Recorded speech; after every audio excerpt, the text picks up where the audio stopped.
So at one point in my life, I lived in a nearly 5,000 square foot house on the golf course. Big house, great view, loved that place. However, one of the side effects of living in a really big house is that A, you always feel behind because it's never going to be clean, and B, you feel small, and C, you feel alone, which I was surprised by because that's not how my last house felt.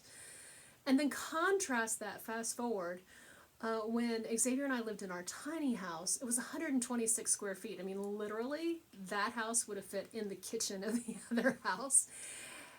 But what blew my mind was that the intimate scale of that house made us feel so connected, Xavier and I. And it made, when people came to our house and ate a meal with us, we would sit around this very intimate table in this very intimate space, and the conversations became very intimate.